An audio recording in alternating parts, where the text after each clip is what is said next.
optager. Det optager vi. Jo. Men skal du ikke bare ind på det der memoer? Men det er det. Nå, så er Det er den, det så kører den, ikke? Så jo. Men okay. Og så er der bare her sådan et eller andet sted, så sådan... Kamera, altså mikrofon i det. Nå ja, den her var i et eller andet. Altså. Sådan her. Sådan en mikrofon her. Nå, på den måde. Og så kan man få spare strøm, så kan man lige slukke. Kan man det? Ja, spare strøm. Så sparer den optager jo stadig. Okay. Ja, det er meget fint. Altså sådan Ja. at det... Ui. Men jeg tror bare, hvis man sådan skal... det er i midten. Ja, så det er nat fax. Det er noget, vi skal få læst nogle. Så vi laver en... Ui. Så der er vi optager med mikrofonen, ja. Sådan lidt imellem. Sådan. Og det der, hvad er det for noget? Ui. Bare den der. Det her er i midten. Ja. Nå ja, jo, jeg skal lige finde af, hvor jeg nåede hen. Er du nået et sted her? Ja, jamen altså, det er ikke så slemt at springe i det. Den har ikke sådan meget avanceret historie. Det er bare, hun er bare der er masser, det hele er sådan oplevelser sådan fra hjemmebanen med kæresten. Hun hedder Marian Case, og den hedder Vandmelonen. Ja, nemlig. Og hvem er den oversat af? Mette? Hun hedder Henriette Rostrup. Godt, Okay. rigtig super oversat. Okay, fedt. Ja. Skiftes vi hver side, eller Nå, en side der? Nå, jeg finder ud af. Nå. Jeg Så må du sige, det er din tur. Nå, men vi kan lave lidt jeg kan lige lave sådan lidt session med at få læst det på en god måde. Okay, prøv. Jeg skal bare finde ud af, hvor jeg når frem til. Okay. Historien, jo, men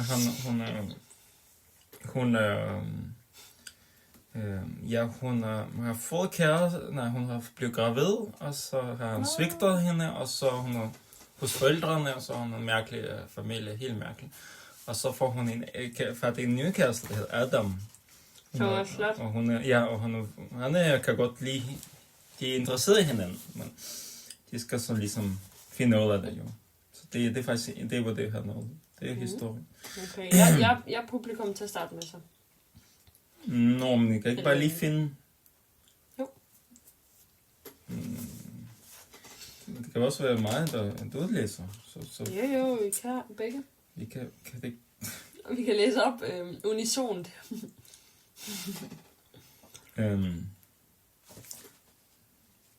Okay. Jeg skal lige finde ud af det her. Ja. Jeg skal lige finde ud af det der med ham med Adam. Enten er det, eller gik op for mig.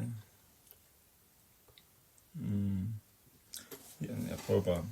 Det gik op for mig, at en lille smule fysisk udfoldelse måske var den eneste ting, som kunne forhindre mig i at blive fuldstændig vanvittig og eksplodere af jalousi og vrede.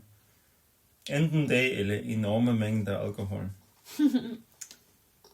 Så jeg stillede mit flaske og mit glas på Rachels toiletbord og kravlede op på cyklen, i det jeg skubbede natkjolen ind under mig.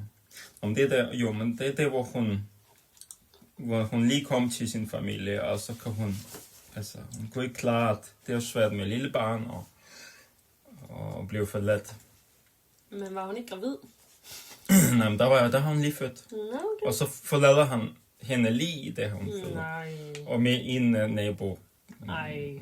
Pigen. Det skulle han bare ikke gøre. Nej, men hun går så også videre. Ja.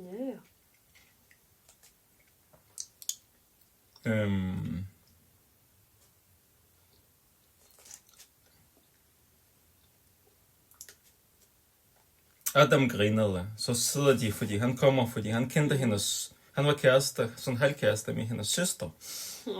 Der var 10 år yngre end hende. Nej, og det kan hun selvfølgelig ikke klare. Og han er sådan lige... Hun er lidt ældre, og han er lidt yngre. Nej. Eller jo, eller... Ja. Sådan en rigtig milf. Så ja,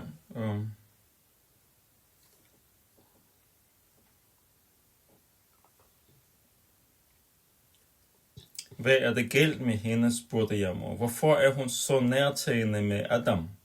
Det er så søsteren, tror jeg. Hun er vel forelsket i ham, sagde mor vagt. Eller hun tror i hvert fald, at hun er det. Hvad, spurgte jeg forfærdeligt. Helen forelsket? Er du vanvittig? Den eneste person, Helen er forelsket i, er hende selv. Det er meget ukærlige ting at sige om din søster, sagde mor, og så tankefuld på mig. Nå, men jeg mener det ikke ukærligt, forklarede jeg hastigt. Jeg mener bare, at folk altid er forelskede i hende. Det er altid den anden vej rundt. En gang skal jo være den første, sagde mor vist. Det er altid den anden vej rundt, eller det er aldrig den anden vej rundt? Det er aldrig, ja. Altid aldrig. Den bytter jeg om. Nå. Folk siger, hvad fanden nu? De siger det som aldrig. Sådan kigger på mig, så siger jeg siger, altid. Ja. Nå, jamen, det er jeg kan altid klare det. Sådan. Så kigger de og siger, aldrig. Michael, aldrig. Seriøst? Ja, fordi de kan jo høre, de kan høre på min stemme, hvad jeg mener. Det er da altid noget. Aldrig. Nå ja, sådan, hvad sagde jeg? Ja. Sådan, det er altid.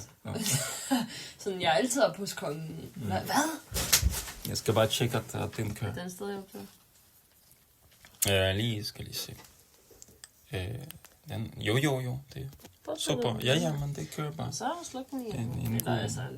En god iPhone. Okay, så når man altid er oppe hos kongen, sådan, nej, aldrig op hos kongen. Jeg er altid sur. Nej, jeg er aldrig sur. Ja, men det er også det, der vi sagde om Aldi, da den var i Danmark, så sagde vi altid Aldi. Og nu er det aldrig Aldi. Altid? Og nu er det aldrig Aldi. Nej, det var, jeg kan huske det der, alle de ting, vi ikke ved om. Og så sagde vi alle de ting, du ikke forstår. Og nu er det aldrig Aldi, fordi den ikke er i Danmark mere. Aldrig Aldi. Jo. Men ja. Aldrig mere Aldi. Ja. Men sjovt, at jeg bare siger noget. Og så nej, jeg siger noget, og så bytter jeg det om. Det er det. Ja.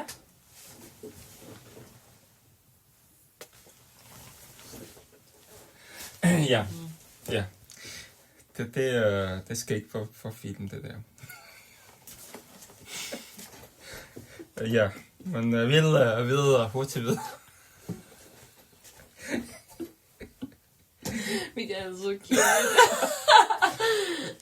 Nej, vi skal ikke klippe. Vi skal godt nok ikke klippe det, der bliver der. Okay, fint ikke. Fordi folk ikke ved, hvad vi snakker om. Okay, det lyder godt. Kom. Videre i teksten.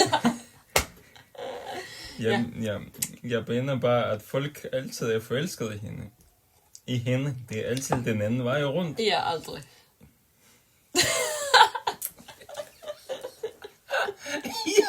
Det er ikke... Nej, det er også lige meget. Ja, men det er også lige meget. Det er altid den anden vej, der er lige... Det er også lige meget. Det er ikke så vigtigt. Det er aldrig den vej rundt, ja. En gang skal det...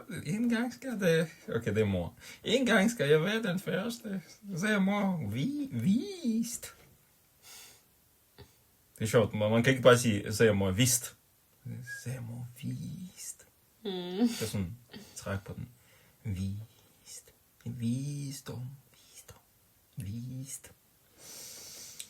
Ja. Eller blev det sådan, sagde mor, vist. Men hvis man ved noget, så er man vis. Nej, man er vis, men man kan også... men der er også noget, der hedder vished.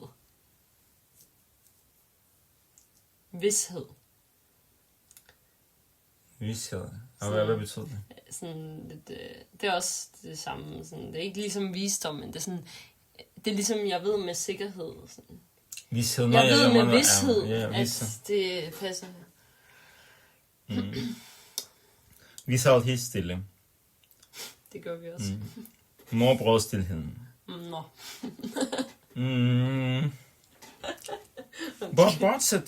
Bortset fra det. Bortset fra det, så har hun ret. Med hensyn til hvad, både jeg og spekuleret på. hvad hun nu snakkede om.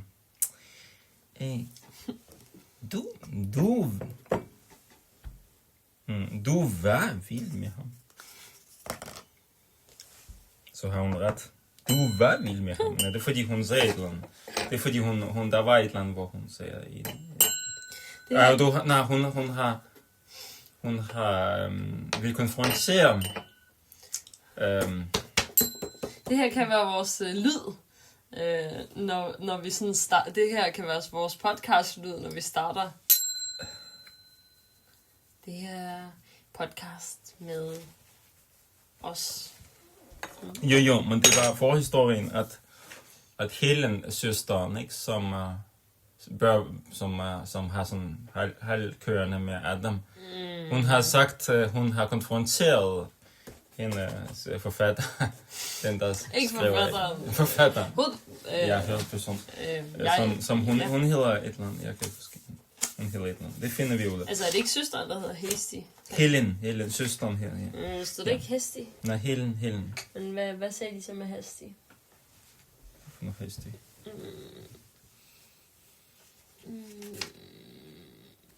Helen, det er bare det Helen, det er Helen. Helen er følelse. Hasty, det har jeg sagt, så vi læste den. Men siger de ikke noget til hinanden? Nej, det er moren og hende der. Okay. Ja, men der kommer det der hendes navn. Okay. Ja. Hvad hun? Ja, og så jo... det er jo også fordi, bare hovedpersonen i det hele. Ja, forhistorien der, at Helen sagde sådan, at konfronteret efter de har mødt Adam til aftensmad, at hun er vild med ham. Fordi det kan hun selvfølgelig se. Og det der er ikke noget ligesom, at der kan hun ikke. Han kunne ikke snyde sig frem til det, ja. Og så kommer moren der. Og så siger hun, du var vild med ham. Ja, med hensyn til... Bortset fra, så har hun ret. Med hensyn til hvad, spurgte jeg også begyndt på, hvad hun nu snakkede om. Du var, og så var det sådan, var med sådan en kursiv. Du var vild med ham. Men der har de sådan kørende med søsteren, moren og søsteren. Det er også lidt noget rod. Det er også lidt noget rod, og søstrene er sådan lidt vild med den samme person. Det er sådan lidt uheldigt. Ja, men det interessante er, at Helen, hun er bare iskold. Så de er ved med sikkerhed, at der kan ikke ske noget som helst med at Helen, hun er bare isdronning fuldkommen. Nå. Sejt. Hvornår skal jeg læse? Jo, men jeg skal lige... hvornår? Okay. Snart. Okay, du må springe til. Ja. Og så nu kommer du var... Det er lydeffekterne.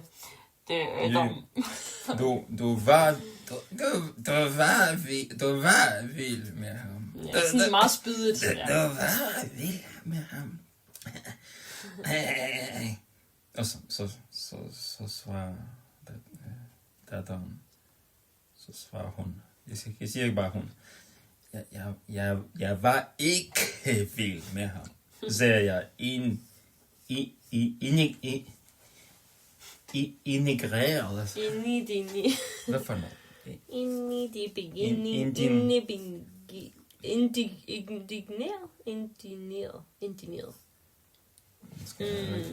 Hvad er det indigneret? Skal vi jo være ligeglade med det? Jeg kan godt finde ud af det. For podcastens skyld. Ja, jeg kommer tilbage.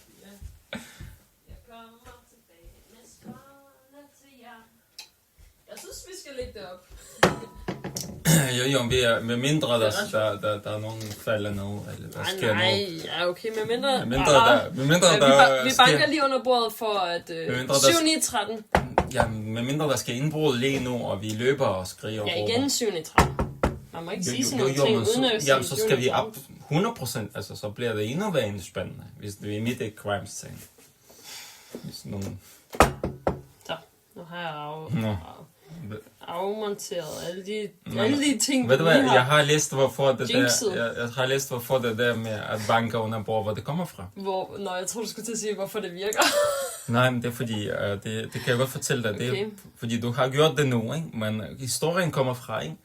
At træ, Det er noget mere trækorset, og det er noget mere Kristus. Så det er noget med sådan, at man forsager djævlen-agtigt. Ja, så hvis man skal forsage, altså for ligesom, hvis der er hævet en forbandelse. Hvis man skal ophæve et eller andet, man har sagt noget, man ikke skulle sige, eller et eller andet, som, der lyder som et sådan en forholdannelse, eller sådan, ja. Så det ikke sker det, man siger. Hvis man siger, jamen så kommer han og bare ødelægger dig, så banker man. Men 7. 13. ved jeg ikke. Det siger man, det er en kombination, fordi den er i sig selv, den virker i sig selv, at man banker. Det er fordi, det er faktisk magiske tal. Jo, men man forbinder flere ting. Man selve det der banker, den har opstået så, at hvis man så tre betyder kors, og kors betyder Jesus, så kan man måske der 3 gange, man skal banke på. 1, 2, 3, tror jeg. Ja. Altså, så okay. Det der, og det kommer at banke under bordet. Altså, det kommer af, ikke? Så det er derfor, du gør det nu, ikke? Fordi det er interessant, det er dybt, det er sådan en ting, der bare har indgået, ligesom hos dyrene. Altså, det er bare sådan, det er bare en del, altså det har... Ja, eller tradition, ikke? Efter ja, men det bliver meget sådan... Det er ligesom, man siger ligesom, ikke? Altså, eller siger alt sådan, fordi man ligesom siger altså ligesom som... Eller man siger, Marie Molle flyver op til vor herre og beder om godt vejr og sådan noget. Det er meget indgroet, ja. Ja, det er indgroet, at så gør man bare der. Men folk ved det bare ikke. Altså hvis du spørger, hvorfor kommer det fra, det ved de ikke. Det er super sejt. Men det ved de nu. Ja, det ved jeg altså. Men nu kommer der noget information omkring ordet indigneret. Vi kommer med lidt information fra en side omkring det er fra krydsord, hvor at synonymerne til indigneret, det er opbragt, harm, forarvet, fortørnet, harmfuld og forbitret. Og jeg gentager, opbragt, harm, forarvet, fortørnet, harmfuld, forbitret. Indigneret. Ja, det er sådan, så skal man sige det sådan bittert, ikke? Så skal man sige det sådan. Sådan harm, det er jo sådan, man... Altså, harme, det er jo ligesom sådan... Lidt sådan... Siger jeg indigneret. Det er sådan bittert, sådan... Jeg var ikke vild med ham, sagde jeg indigneret. Det er en blanding af dyb skuffelse og retfærdig harme, ofte udløst af en dårlig opførsel eller uretfærdig behandling. Nå. Jamen, så er jeg meget indigneret. Ofte indimellem lidt. Jeg tror alle vi kender det i vores hverdag. Skriv i kommentarerne, hvad I oplever i jeres hverdag, hvor i de situationer, hvor I føler jer indigneret. Ja. Mor venter sig om mod mig med hævede øjenbryn og et bedre vidende i en udtryk i ansigtet. Lad være med at være dum, sagde hun håndligt. Han var dødelægger. Jeg var selv vild med ham. Nej, mor, nej. Nu er det værre end et tryghedsdrama. Nu er det jo familiekonflikt. Jeg er alle sammen vild med ham. Men på nærhælen. Hun er iskold. Hun var også lidt... Der var også lidt noget, jo. Jo, der var noget, ja.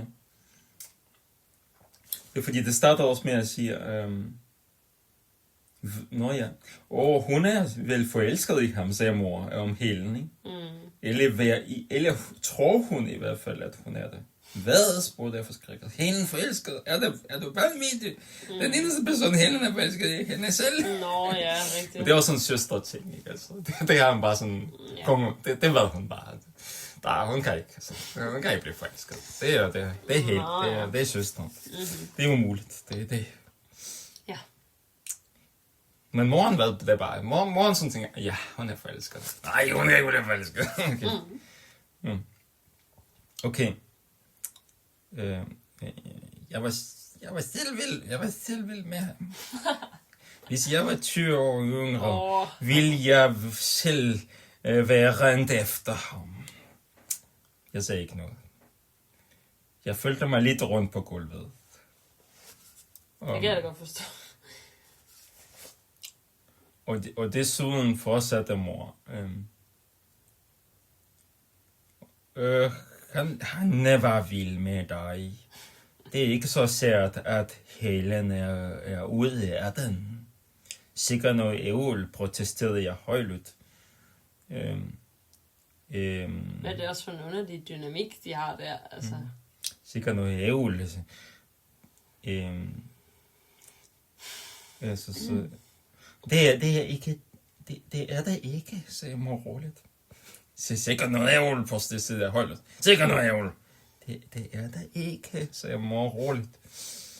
Det var åbenlyst, at han var vild med dig. Så stop dog.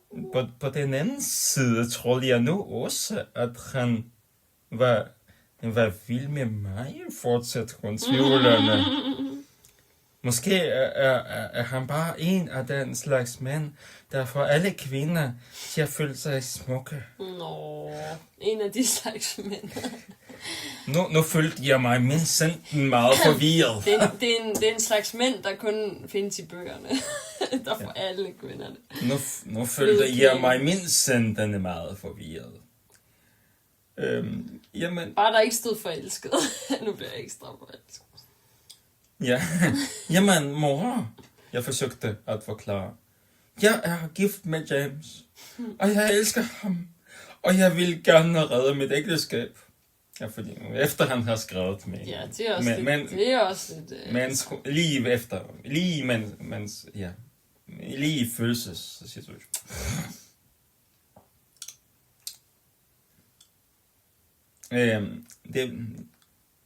Og jeg vil gerne redde mit ægteskab. Det ved jeg godt, sagde hun. Det gør vi i morgen.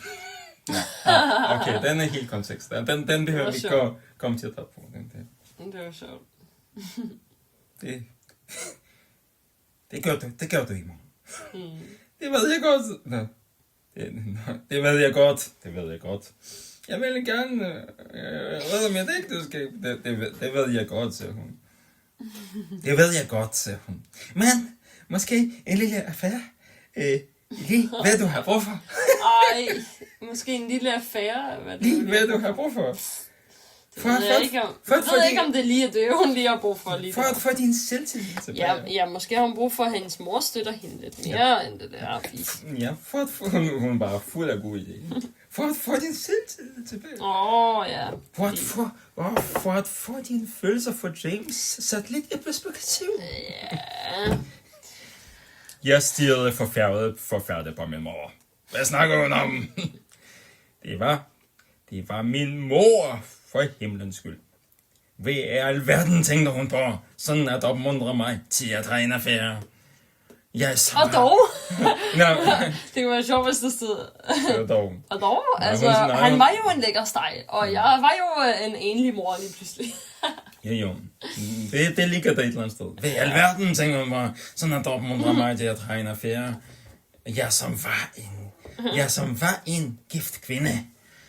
Og lige netop med min yngre søsters kæreste. Mor, sagde jeg, tag dig sammen. Du gør mig bange. Jeg mener, det er et stykke tid siden. Jeg var 18. Jeg mener, det er et stykke tid siden. Jeg var 18. Jeg synes ikke længere, at den bedste måde at komme sig over en mand på, er ved at ligge under en anden. Når kom over en, jamen det er sådan kendt. Det må de have oversat fra engelsk, fordi man siger på engelsk, if you need to get over one guy, get under another. Eller noget i den stil.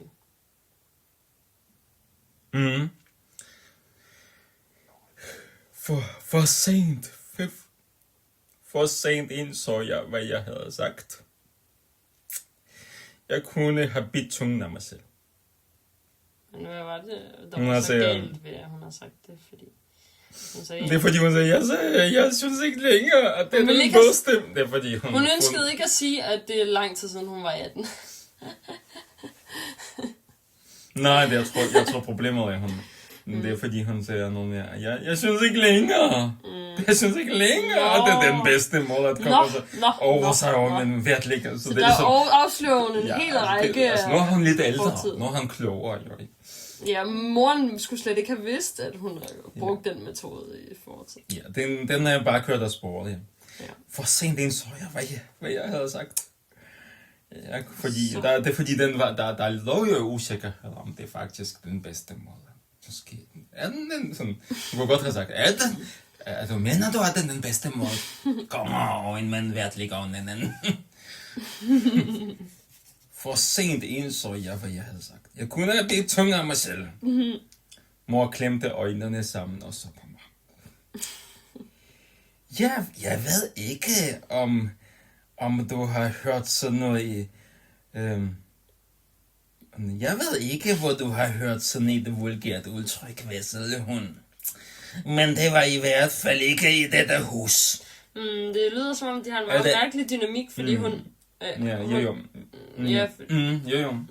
Jo, fordi hun er bange for, at hun siger noget, der ligesom giver brændstof til, altså hælder benzin på det der bål, som hendes mor, hun bare kører derudad, som sådan en græsslåmaskine. Men det var ikke, det er i hvert fald ikke i dette hus, at det er sådan, man snakker i London. Undskyld, mor, mumlede jeg og følte mig forfærdet og skamfuld, men i det mindste på velkendt territorium igen. Hun sagde bare undskyld, mumlede. Det skulle læses, undskyld, mor, mumlede jeg og følte mig forfærdet og skamfuld. At hun kunne sige sådan noget. Det er fordi hun sagde, jamen, hvad vil du sige, at jeg skal lære, og men hvad kommer der med øjen? Altså, så sagde mor klemte øjnene sammen, og så på mig.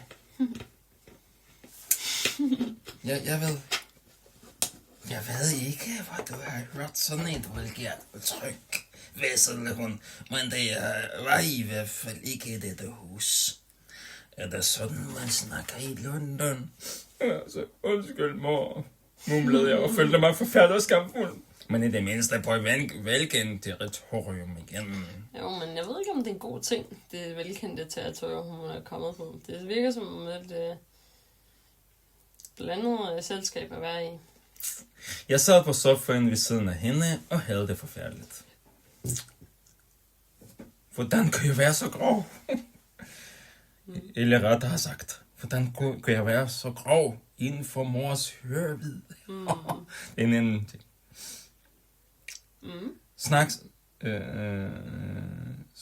Snak om at være dum. Snak. Ja, om hende selv. Fordi hun fik sagt det sådan, at hendes mor hørte det. Snak om at være dum. Ja, snak om at være dum.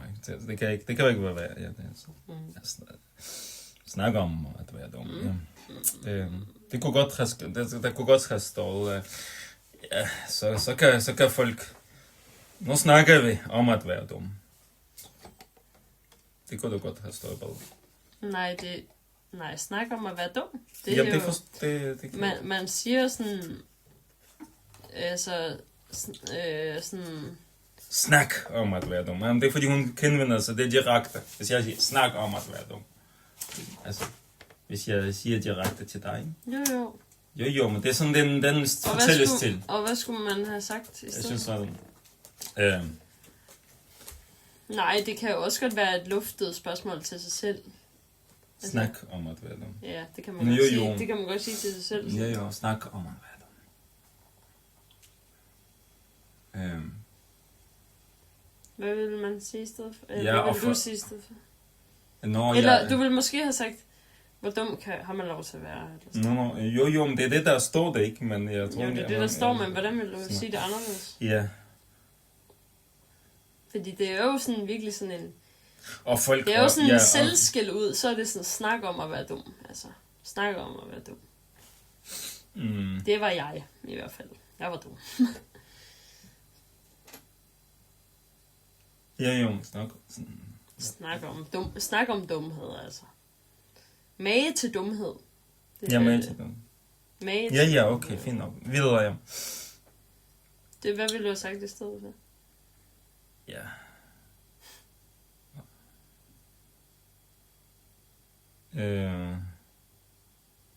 Jeg ved ikke lige. Det er... Ja. Nej, jeg ved ikke. Det er... Ja. Mage til dumhed, eller? Eller hvor dum kan man være, eller hvad vil du sige?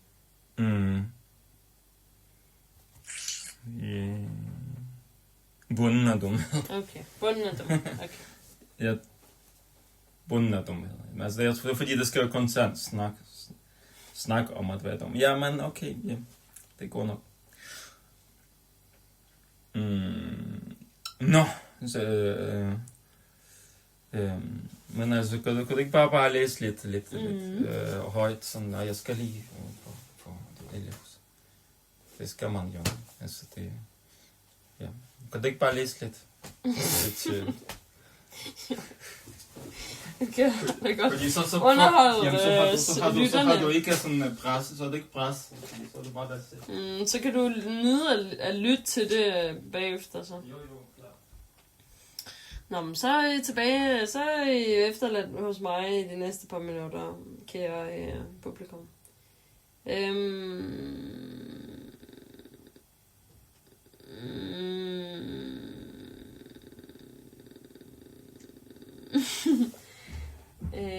Nå ja. Hvordan kunne jeg være så grov? Eller rettere sagt, hvordan kunne jeg være så grov inden for mors hørevide? Snak om at være dum. Nå, sagde hun lidt efter i en mere forsonlig tone. Så snakker vi ikke mere om den sag. Okay, sagde jeg lettet. Gudskelov. Jeg havde været lige ved at pakke min taske og flytte tilbage til London. Bortset fra det, sagde hun. Så er han 24. Hvor ved du det fra? Spurgte jeg forbavset. Aha, sagde hun, blinkede til mig og rørte ved sin næse. Jeg har mine kilder. Du mener, du spurgte ham, sagde jeg. Jeg kendte min mor ind og ud. Det kan godt være, sagde hun kokket, uden at afsløre noget. Så du kan nok forstå, fortsatte hun, at han overhovedet ikke er for ung til dig. Mor, hyldede jeg lidelsesfuldt. Hvad handler det her om? Desuden er jeg næsten 30, og han er kun 24, så han er stadig alt for ung til mig. Sludder, sagde mor kvikt. Det gør de alle. De gør det. Oh my god. De gør det alle sammen. De gør det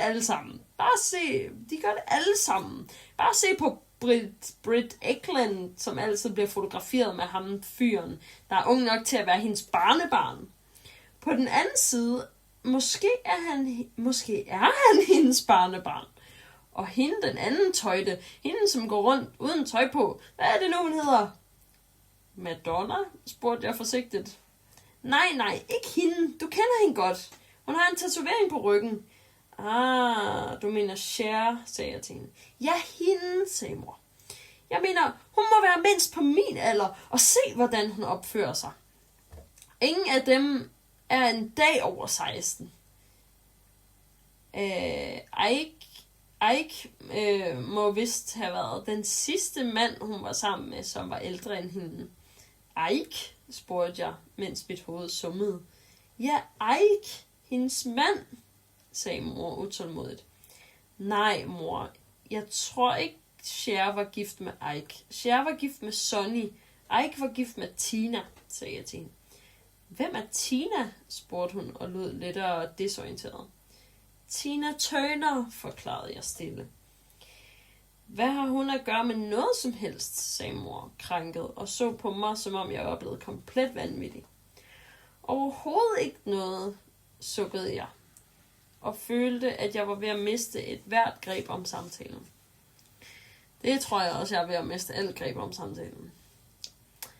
Det var bare fordi, du sagde, at Cher og Ike... det er lige meget. Bare glem det. Mor mumlede mopset til sig selv, at hun ikke skulle glemme noget som helst, for det var mig, der havde inddraget Tina Turner i samtalen. Lad være at være vred, mor, sagde jeg forsonende. Jeg har fattet det. Jeg forstår godt, at du siger, at Adam ikke er for ung til mig. Jeg kastede et ængsteligt blik hen mod døren i samme øjeblik, jeg havde sagt det. Jeg forventede halvt om halvt, at Helen kom brasende ind gennem døren og råbte. Og hvad har du tænkt at råbe? når du kommer bræsende. Det passer meget med, at du kommer bræsende ind gennem døren. Hvad vil du så råbe, når du er Helen og kommer bræsende ind gennem døren? Og hvordan kommer jeg bræsende til hen? Du kommer bare bræsende ind gennem døren. Hvad jeg råber? Og råber, ja. Jeg råber. Fuck. Fy. Føj. Ja. Hvad er det? Hun råbte... hun råbte... Jeg vidste bare, at du var vild med ham, din ækle gamle pensionist. Hvilket ikke er helt... Det er faktisk meget godt ramt, det der med fy for helvede. Jo, men hvem siger det til? Det er Helen, der siger det om hende der hovedpersonen. Nå. Jeg vidste, at du var vild med ham, din ækle gamle pensionist. Ja. Hvorpå hun forsøgte at kvæle mig. Det gjorde hun ikke. Men frygten blev hængende. Men desuden fortsatte jeg. Bortset fra spørgsmålet om alder, glemmer du så ikke et par andre vigtige ting? Som for eksempel det lille faktum, at Adam er Helens kæreste. Aha, sagde hun. Jeg løftede også min pegefinger. Løftede sin pegefinger og forvandlede sig til en klog gammel kone. Det var lige før hun tog et sort tørklæde om hovedet og begyndte at skælde. Men er han nu også det? Altså er han Helens kæreste? Hun siger, er der ikke ligesom en vigtig ting, du mangler for eksempel, at Adam er Helens kæreste? Og så siger hun moren, aha, men er han nu også det? Nå, Ja. det siger moren, ja. Ja. Ja, hvorfor var han her ellers, spurgte jeg. Fornuftigt nok efter min mening. For at hjælpe hende med at skrive en opgave, sagde mor. Og hvorfor skulle han gøre det, hvis ikke han er hendes kæreste? Eller i det mindste gør sig rigtig umage for at blive det, spurgte jeg. Og mente igen, at det var rimelig fornuftigt. Spurgt. Fordi han er et sødt menneske, sagde mor. Men hun lød lidt tvivlende, ligesom jeg også gør. Desuden, sagde jeg, var det åbenlyst, at han var virkelig vild med hende. Var det, spurgte hun, og lød rigtig overrasket. Ja, sagde jeg med eftertryk. Ja. Men selv hvis han er hendes kæreste, så vil han ikke være det ret længe. Hvem siger det til? Moren. Forudsagde mor. Hvorfor siger du det? Forudsagde mor, okay. Ja. Ja. Hvorfor siger du det, spurgte jeg.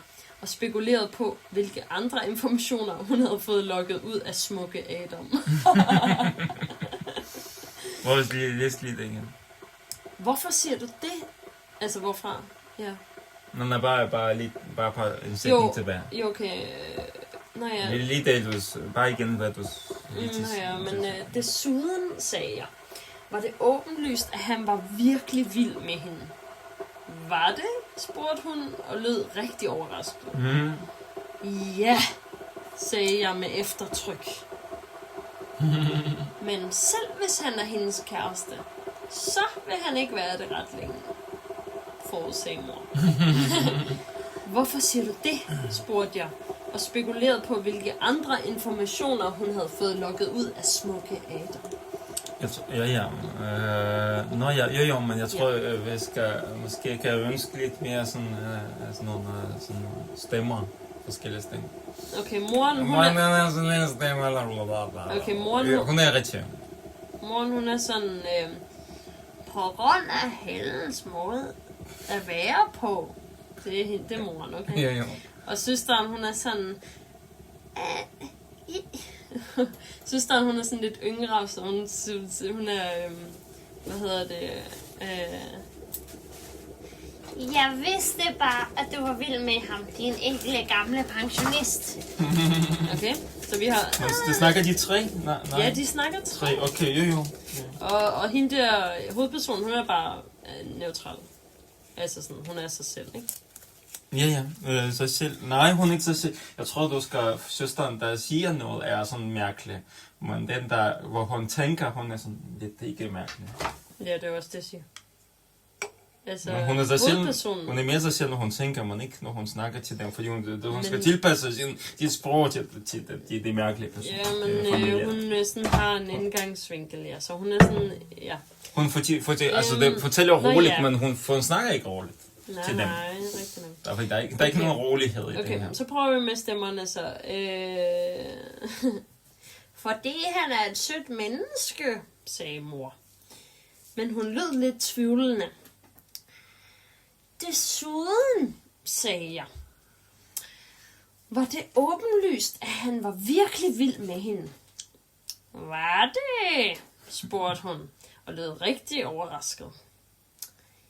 Ja, sagde jeg med eftertryk. Men selv hvis han er hendes kæreste, så vil han ikke være det ret længe, forudsagde mor. Hvorfor siger du det? Spurgte jeg, og spekulerede på, hvilke andre informationer hun havde fået lukket ud af smukke Adam. Jeg tror, at hun skal sådan være mere sådan... Vi kan godt lide hende. Vi er rigtig nærmest, fordi vi er irriteret på alle andre, man ikke kender. Så hun skal sådan sige det meget sådan... Jeg tror det, altså vi er på hendes side, altså. Så det, når hun snakker, så skal hun sådan... Sagde du lige, at hun skulle tilpasse sig? Jo, men hun skal være sådan... mere sådan... hun skal være på... Altså, hun skal have ekstra sådan... Okay, hun er mere relaterbar. Ja, vi skal give hende mere credit, fordi hun har også skrevet bogen. Okay. Så hun skal ikke tilpasse sig så meget? Hun er sådan... Hun skal tilpasse sig, men hun skal sådan stå meget... Hun er sådan meget personlig. Vi skal kunne lide hende. Og du kan ikke lide hende, kan jeg forstå. Ikke sådan noget. Okay. På grund af Helens måde at være på, sagde mor. Sagde jeg skuffet. Så hun havde ikke flere guldkorn fra Adam. Nå, så hun var trist over, at hun ikke havde mere at sige om Adam. Jo. Så hun ville faktisk gerne vide det. Okay, så prøv at sige, hvad sagde mor? Hun sagde, men selv hvis han er hendes kæreste, så vil han ikke være det ret længe. Og så siger hun, hvorfor siger du det? Spurgte jeg og spekulerede på, hvilke andre informationer hun havde fået lukket ud af smukke af. Ja. Og så svarer hun, på grund af Helens måde at være på. Og så siger hun, skuffet, sagde jeg skuffet, fordi så havde hun ikke flere guldkorn fra Helen vil bare have, at han skal falde for hende. Falde for hende. Så vil hun få ham til at lide. Et lille stykke tid. Og så skiller hun sig af med ham, sagde mor. Det var mor bare alt om. Sådan har hun altid været. Selv som barn. I flere måneder før jul kunne hun plage os om en dukke eller en cykel. Og vi ville knap nok have spist kalkunen op, før hun havde ødelagt hver eneste ting, julemanden havde haft med til hende. Hun var ikke tilfreds, før hun havde ødelagt det hele. Dukkernes hoveder og ben og cykelkæder og sadler var spredt ud over det hele. Man kunne være faldet over det og havde brækket nakken. Hold da, hun er meget syg. Hun er lidt af en monster. Ja, det skal jeg lige love for. Det er altså ikke en særligt pæn ting at sige om Helen, sagde jeg. Som et ekko af, hvad mor havde sagt til mig tidligere. Det er altså ikke en særlig pæn ting at sige til om Helen. Ja. Måske ikke, sagde mor med et suk. Men det er sandt. Jeg elsker hende, Og hun er faktisk en god pige. Hun... Hold ud. Hun skal bare blive lidt mere moden. Meget mere, faktisk. Jamen, du sagde, at Helen måske var rigtig forelsket i Adam, sagde jeg. Jeg sagde, at Helen nok troede, at hun er forelsket i Adam. Det er en helt anden sag, sagde hun. Hvis hun er I Adam! Ja. Ja, kan jeg godt lide Adam! Adam.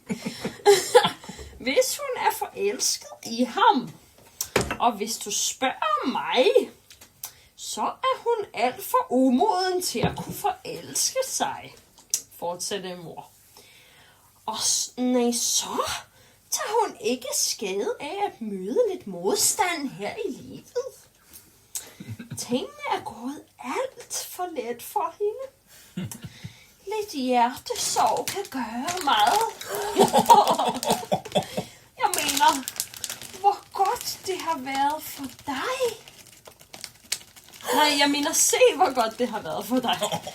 Det giver en vis ydmyghed. Hun blev forladt af manden. Så du synes altså, at jeg skal have en affære med Helens kæreste, for at få min selvtillid igen, og gøre Helen lidt ydmyg, sagde jeg, og troede endelig, at jeg havde fattet, hvad mor sagde til mig. Gud, sagde mor irriteret. Du får mig til at lyde som en af dem i Dollars, som leger Gud med folks liv og alt sådan noget. Det lyder meget koldblodigt, når du siger det på den måde. Jeg siger... Jeg siger ikke ligefrem, at jeg vil have, at der skal ske noget, fortsatte hun. Men jeg tror virkelig, at Adam var meget tiltrukket af dig. Og hvis han er det, og hvis der skulle ske noget, og hvis du overlever Helens mordforsøg, hold op. Der er... okay, jeg forstår godt. Hvis han er det, og hvis der skulle ske noget, og hvis du overlever Helens mordforsøg, hold op, der er rigtig mange visser her, hva'? Så skulle du måske bare lade det ske, som vil ske. Men siger hun det der med viser? Ja, hold da op, der er rigtig mange visser, hva'? Nå, ja. Ja, det siger hun, ja.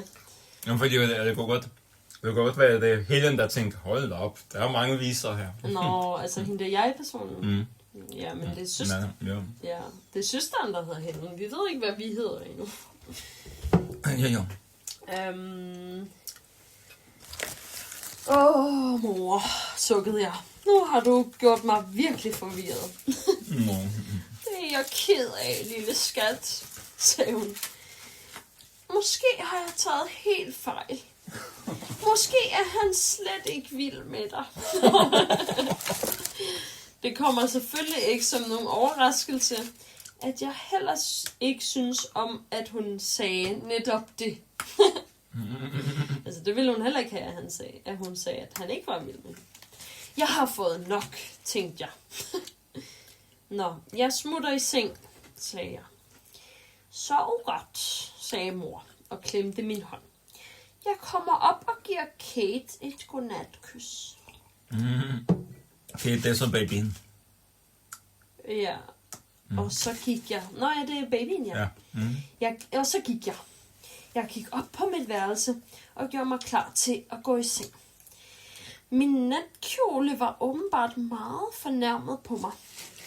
Den synes ikke om at blive ignoreret og efterladt herhjemme, mens jeg iførte mig Helens gamasjer og skjorte og tog i indkøbscenteret. Jeg fik virkelig skæld ud. Jeg var din ven, sagde den til mig. Jeg hjalp dig gennem hårde tider. Du er upålidelig og vil kun være venner, når du har brug for det. I samme øjeblik det går lidt godt, og du begynder at føle dig lidt mere normal, Så skrotter du mig bare. Smider mig ud. Hold dog kæft, tænkte jeg. Ellers så tager jeg dig aldrig på igen. Så kan du virkelig få noget at brokke dig over. Jeg havde vigtigere ting at tænke på end misfornøjede natkjoler og deres beklagelser. I det jeg lagde mig ned, gik det op for mig, at jeg faktisk ikke havde tænkt på James i cirka 3 timer. Det var et fantastisk mirakel. Alt i alt havde det været en ganske usædvanlig dag. Smukt. Er det godt for i aften? Ja. Vil du læse videre? Og det flipper. Vil du læse videre? Ja. Du kan bare køre. Du kan læse lidt. Nå, ja. Ja.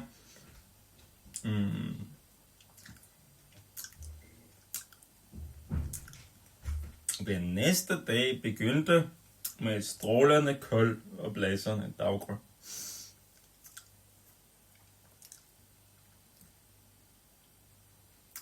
Det ved jeg, for jeg var vågen ved daggry. Det var en typisk martsdag. Det var endelig holdt op med at regne. Men der ligger overhovedet ingen symbolik i det faktum. Lad os se det i øjnene.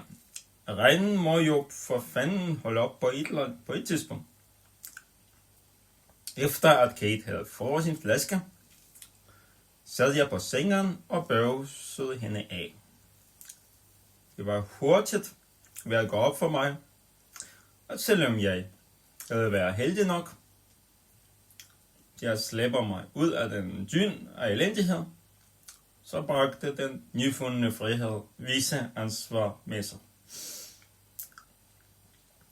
Det havde været en rigtig god dag i går. Virkelig sjovt. Men, og tanken kom uanmeldt, livet er mere end bare sjov. Den lille mand inde i mit hoved med skiltet, og der normalt står, enden er nær proklameret i dag.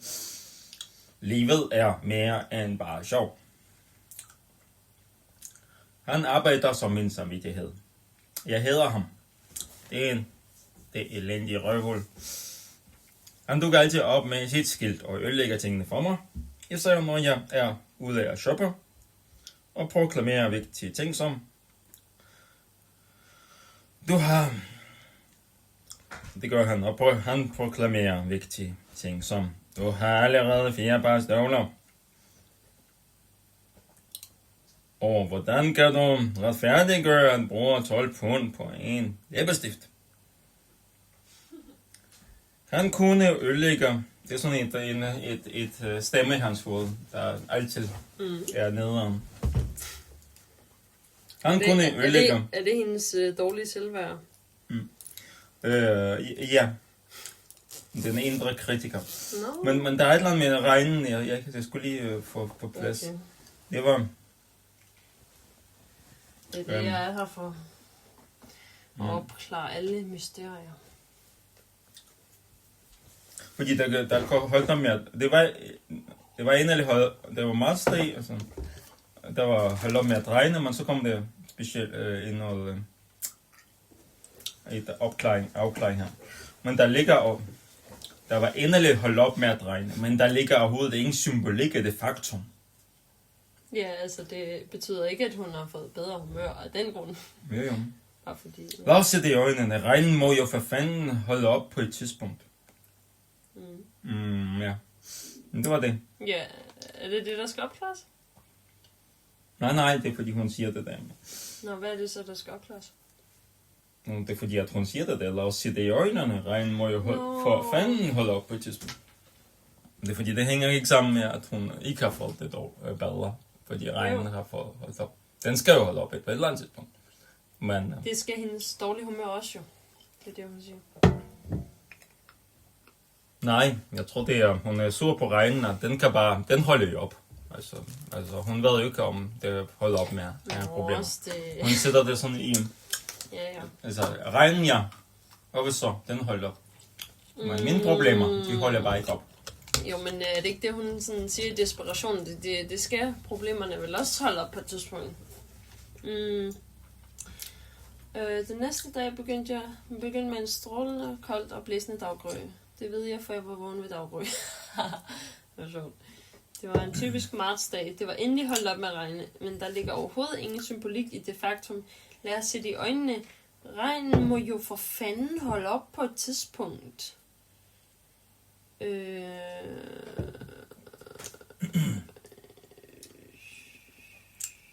Det gælder bare ikke mine problemer. Det er jo regn. Hun har lige sagt, at der ligger overhovedet ingen symbolik i det faktum, at det er holdt op med at regne. Det var ikke ligesom en symbolik for, at hun havde fået det bedre. Og så siger hun, lad os se det i øjnene. Regnen jo må, altså fordi hun er så træt af sine problemer. Lad os se det i øjnene. Regnen må jo for fanden holde op på et tidspunkt. Men du tolker det som om, at du synes, at det er mere sådan, at regnen skal jo, altså regnen holder op af sig selv, men det gør hendes problemer ikke. Eller hvad? Mm. Det er fordi hun kan godt, altså det er for nemt sluppet, den holder bare op, altså ligesom tingene bare holder op. Men hvorfor siger hun så, men hvis hun ved, at den bare gør det, hvorfor siger hun så, den må jo for fanden holde op på et tidspunkt? Det er jo sådan et åbent spørgsmål nærmest. Det er jo ikke sådan en konklusion, at regnen, fordi så vil hun jo sige, at regnen holder jo op på et tidspunkt. Så vil det være sådan et vist ting. Hun siger, at den må jo holde op på et tidspunkt, ikke? Er det ikke det? Den må jo for fanden holde op på et tidspunkt. Det er jo det, man siger, når man er sådan håbløs sådan i sin egen håbløshed, så siger man, det her må da for fanden i helvede stoppe på et tidspunkt. Det kan da ikke blive ved sådan her. Kan hun også have sagt. Hun kunne også have sagt, regnen kan da ikke bare blive ved på den her grusomme måde. Det må da for fanden holde op på et tidspunkt. På et tidspunkt er jo ikke, det er jo sådan, hvornår det. Hvis det var sådan, hvis det var, lad os se det i øjnene. Regnen må holde op på et tidspunkt. Fordi hvis det var sådan en visdom, så ville hun nok sige, lad os se det i øjnene, regnen holder jo op på et tidspunkt. Så ville det jo være fint nok. Men fordi der ligger den der frustration, så er det fordi, hun ikke kan se, hvordan hendes problemer de skal holde op. Det må jo for fanden holde op på et tidspunkt, det her altså. Ikke? Er det ikke noget med det? Det er fordi det er fordi regnen og hendes problemer ikke sådan kan koble, altså hun kobler den sammen, men ikke så direkte. Så vil hun nok.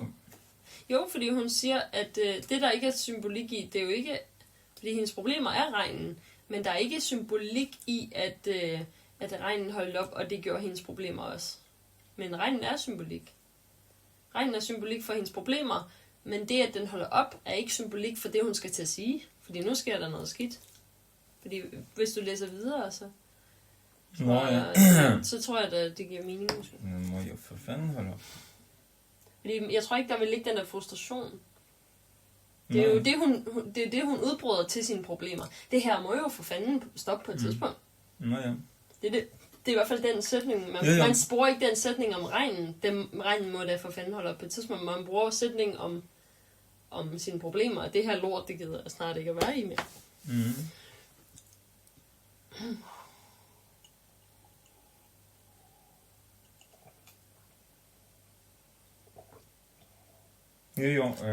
Hvad siger I publikum? Hvad betyder det? Skriv i kommentarerne, hvad I synes. Lad os se det i øjnene. Regnen må for fanden holde op på et tidspunkt. Så grunden til, at hun siger det, for at forklare det. Altså mit bud er i hvert fald, at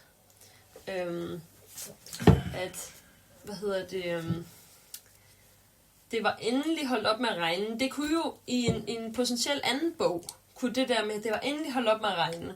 Det kunne være en symbolik for, at nu begyndte tingene at lysne, nu begynder det at gå bedre.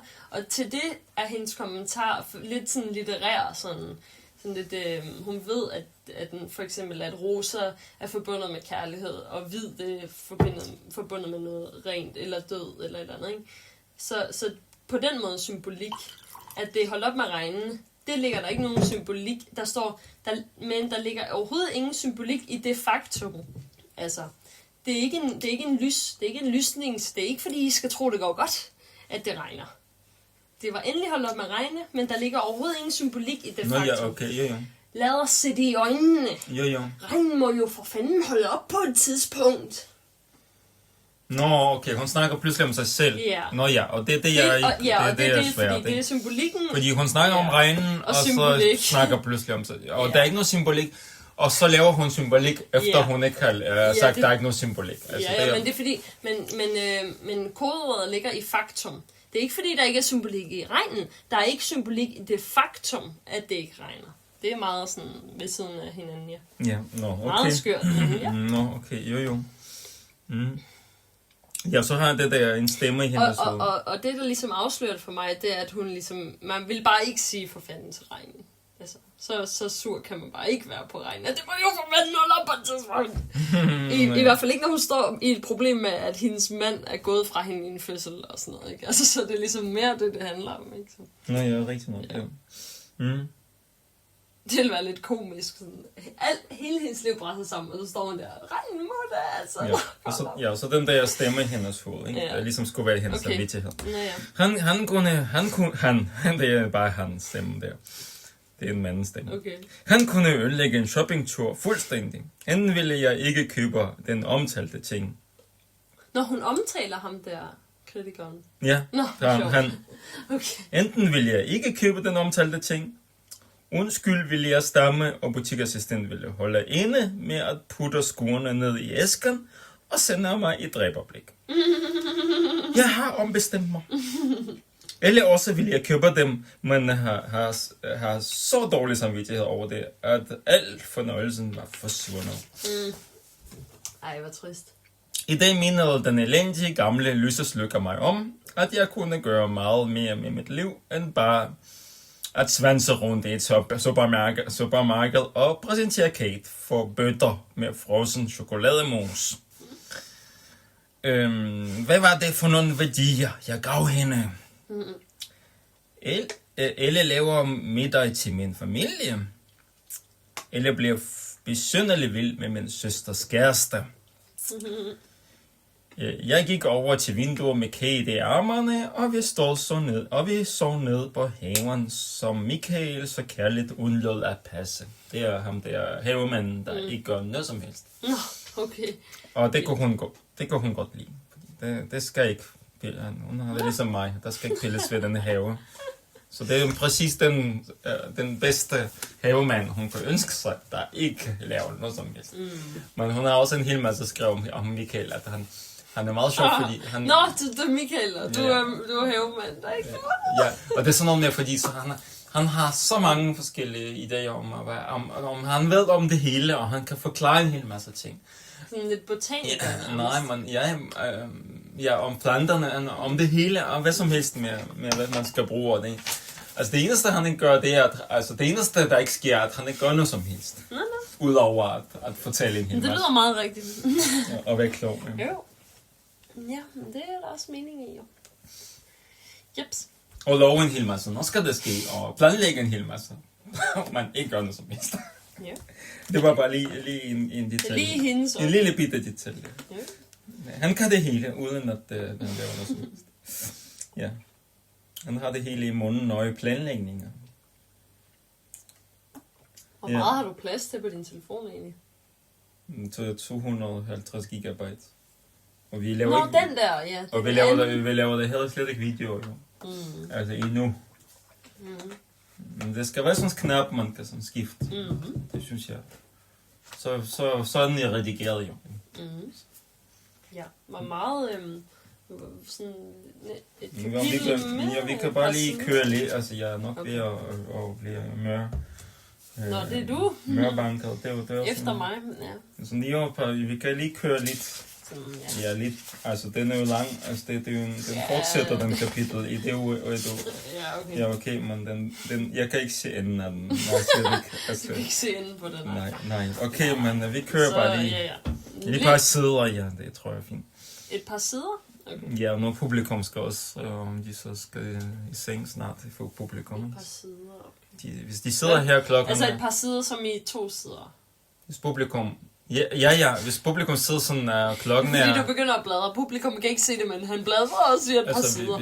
Hvis det begynder at være lyst i vinduerne, ikke? Altså, så har publikum også trænger til at... Altså, så kan vi ikke holde dem... Ja, fordi man skal også regne med, at de også sidder og hører på sådan noget her om natten. Ja, men det er kun om natten, man hører sådan noget, ikke? Sådan, og det er sådan... Hvor daggråden melder sig. Ja, og så selv hvis publikum er os, der sidder i næste uge og lytter om natten, så skal vi også huske at komme i seng. Ellers så starter vi en rigtig dårlig vane. For alle, inklusive os selv. Ja, man får byttet om på alt muligt, ikke? Altså, så... Og nogen skal jo på arbejde, ikke? Altså, det var... Nej, lørdag i morgen. Nej, det skal de så ikke. Jo, hvis man... Ja... Det skal de bare ikke lørdag. Det. Nej. Ikke arbejde lørdag. Okay, men 2 sider. Lad være med at arbejde lørdag. Lørdag. Lørdag. Ikke arbejde lørdag. Søndag, måske søndag. Sådan en søndagstjeneste, eller hvad? Søndagsjobs. Det er de der... Fritidsjobs. Søndagsvagt. Nå, men det der med sådan, når man skal holde søndagen hellig, så er det den her podcast. Men sabbat, det er jo en 6. dag. Ja, man må... Ja. Sabbat, ja. Ja. Men det er jo 7. dag Gud holdt fri. Men sabbatten, det er bare så søndag. Det er sabbatten, ikke? Fordi på russisk sobotter, det betyder lørdag, sobotter. Og det er svaret til sabbat på jødisk. Jo, men jeg tror også, det har været hele weekenden. Altså, sabbatten. Jeg tror, det er derfor, at man ikke arbejder sådan officielt. Det er derfor, det er weekend. Altså først, jeg tror, man har lørdag og søndag, fordi det er heldigt. Og da kommunisterne kom og så væltede alt religioner i Rusland. Fordi søndag, det var sådan kirke, ligesom fridag, søndag, altså, hvor det var sådan helt, altså, det betyder, vaskresien, det betyder opstandelse, vaskresien. Fordi Gud, altså, Jesus opstod om søndagen, ikke? Og det er der også i påsken, ikke? Så søndag, der man har skærstorsdag, langfredag og lørdag, der bliver ligesom, og 3. dag lørdag, ikke? Og så søndag opstand. Ja, og så har de kommunister, de har bare droppet søndag. Fuldkommen. Så bliver der 6 dage. Så har de ændret ugen til 6 dage. Nå, jeg troede, at...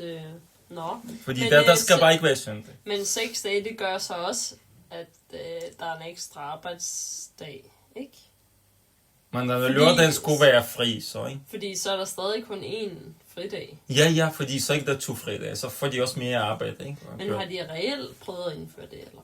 Det har de gjort, så man så ændrede de, altså... Heldigvis. Jeg tror, det var 20 år, så har de så ændret. 20 år? Ja. Fra sådan i 70'erne? Fra 20'erne. Nej, Nå, det 20'erne? Det der revolutionen, der har lavet det, ikke? Nå, men du sagde bare kommunisme, altså det er jo... Ja, men da de kom til magten, ikke? Altså vælter... Det er jo rigtigt nok. Jeg så troede, du mente sådan en kold krig. Men det er fordi, jeg har fundet gamle kalendere. Der var ikke søndag i. Fra 25. Hvordan har du fundet det? Jeg ved ikke, sådan noget fra nogle papirer og sådan i Rusland. Nå, ja. Det kan jeg godt fortælle dig, fordi jeg var købt nogle meget, meget gamle bøger. I Helligåndshuset i Strøget. Russiske, fordi de har sådan en udsalg. Altså der er 50.000 bøger, og så bliver de billigere. Wow. Jeg fandt nogle russiske bøger, og der var en af dem, hvor der kalender fra 1926. Okay. Og der var ikke søndag i. Og det er fordi, selvfølgelig har de droppet sig, fordi det skal der ikke være, fordi altså, at skal være, fordi folk skal droppe det der, altså de skal holde fri, og så skal de på arbejde. Skal ikke have noget heldigt ud over kommunismen? Nej, så har de sprunget kirkerne, sådan. Næsten alle kirker, altså bare... Det er noget gris. Ja, 3 ud af 4 kirker var sprunget i luften. Ja. Okay, ja, men vi kører lige lidt... Så er det godt, de ikke sprang de største, så? Nej, det var også farligt.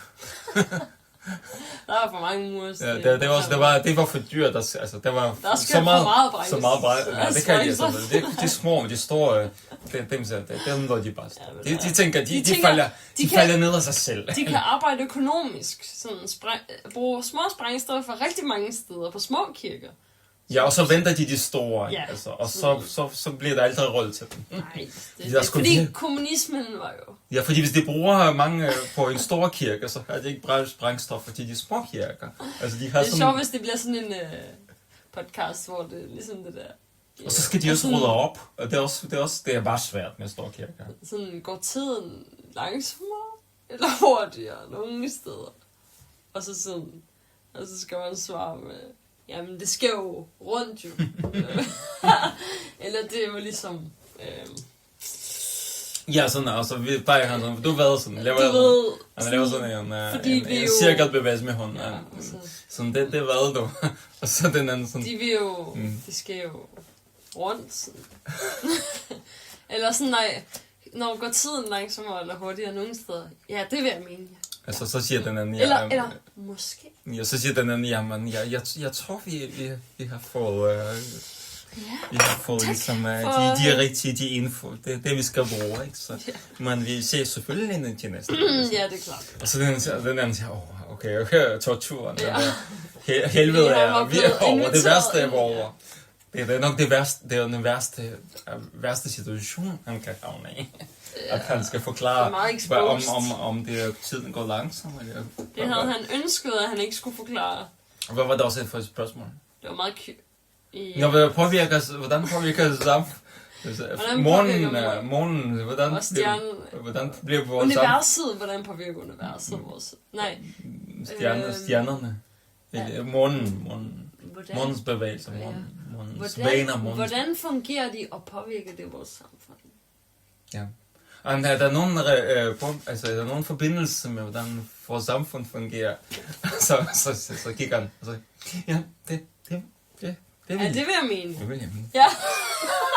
Så kigger den ud på ham. Jeg er sådan meget intens. Prøver meget spørgende. Jeg prøver på noget. Sådan lidt forskrækket. En stille forskrækkelse. Sådan lidt, man kan mærke det i øjenlånet vipper lidt. Ja, man kunne se i hans øjne sådan, man kunne se sådan to muligheder i dem. Det her er enten en fuldkommen total knald, det der. Skide, ja. Eller er der måske noget om... Eller er der noget enormt genialt. Eller måske fuldkommen totalt. Måske er det bare noget viden, jeg ikke forstår.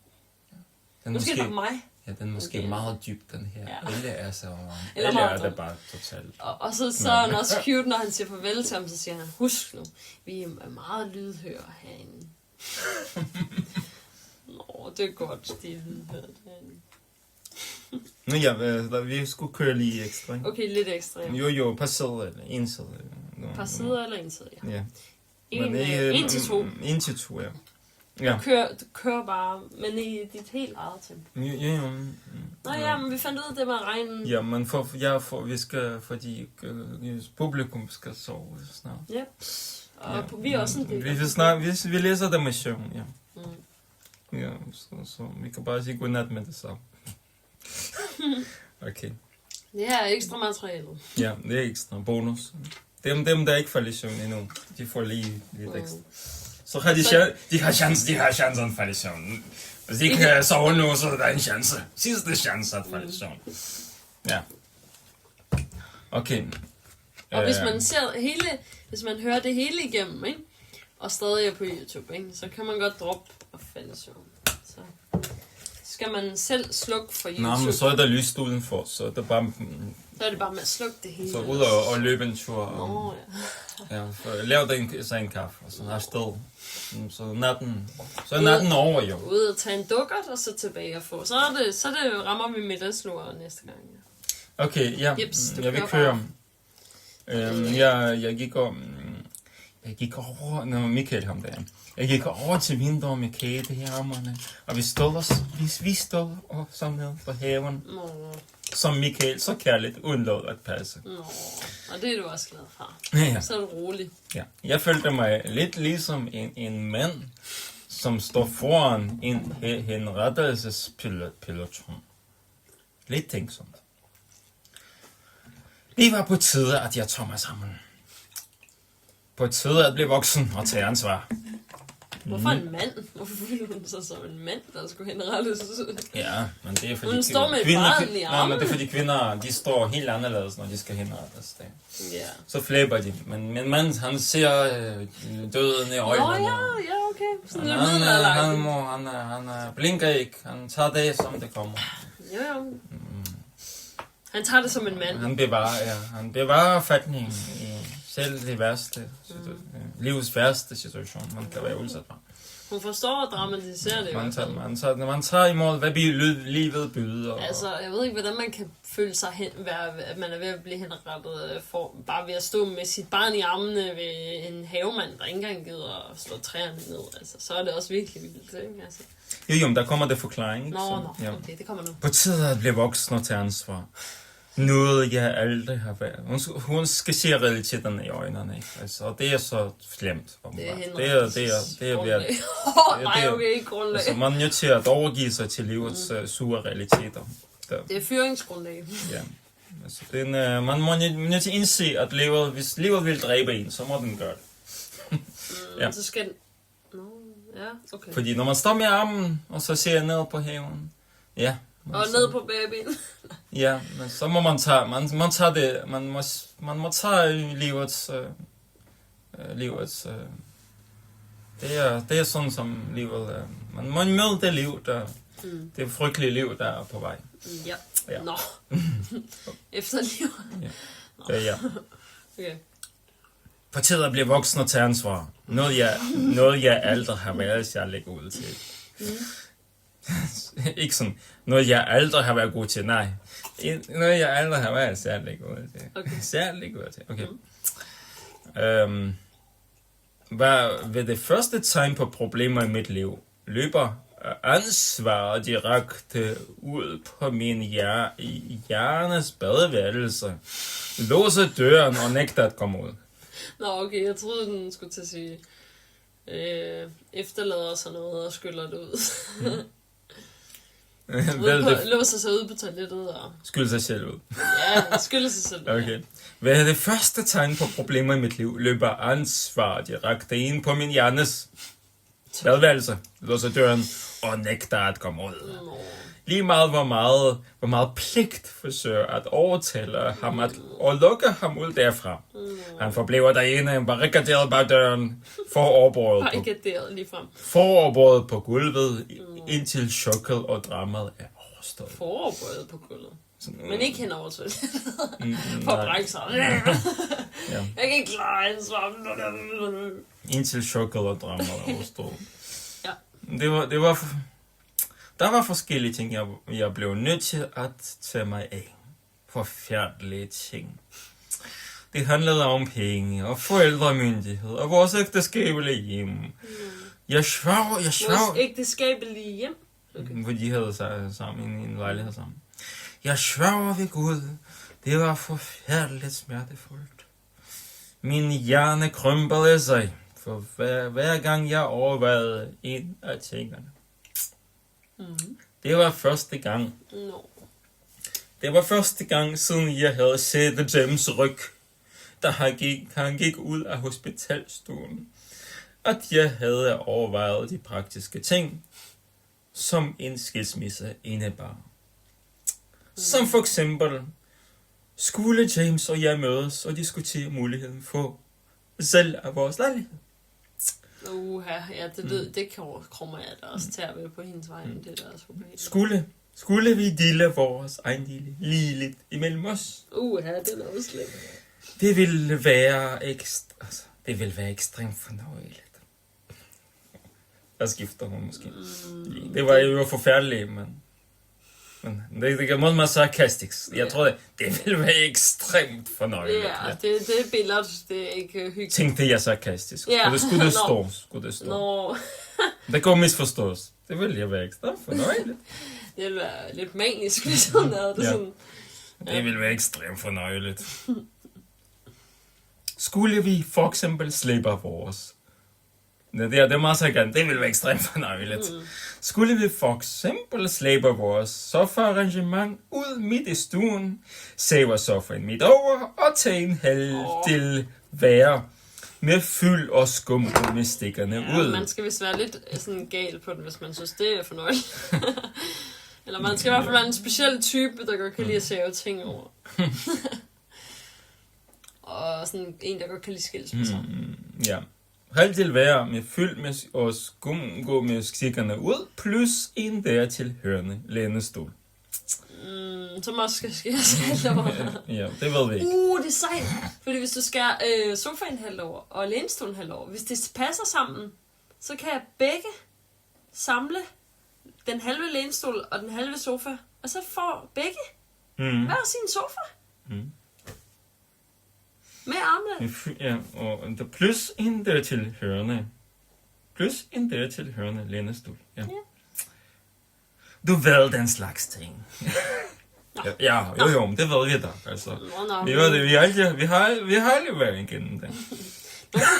Nogen har i hvert fald. Ja, vi har da prøvet at save et eller andet som med den skilsmisse. Måske bare en borg eller en skærebræt. Fordi man har jo en kniv og en skærebræt, så det går. Så når man har skåret, man fik lidt i skærebrættet over årene, og nu får vi virkelig skåret. Ja, men det er fordi man sådan fik der så lidt smørbrød, ikke, og te og kaffe, og så tænker jeg, den der skærebræt, det kan vi da godt dele, men altså, det er dejligt. På et tidspunkt senere, så skal vi lave sådan nogle sketches, hvor vi laver sådan en så når han siger noget med havearbejde, sådan... Ja, og så når man så har skåret det efter en times arbejde, så siger så var der 2 skærebræt, det er fantastisk. Og så kigger man på andre skærebræt og siger, wow, sikke en idé. Og så i gang med at save, og man kniven. I stedet for bare at dele dem halvt over, så skal man have halvdelen af alle skærebrætter. Nej, de andre er ens egen. Det er en mor, de andre er... Ja. Altså, det er bare den, man... Det er den fælles. De andre, det er bare sådan, at skære dem bare over, for tænker jeg.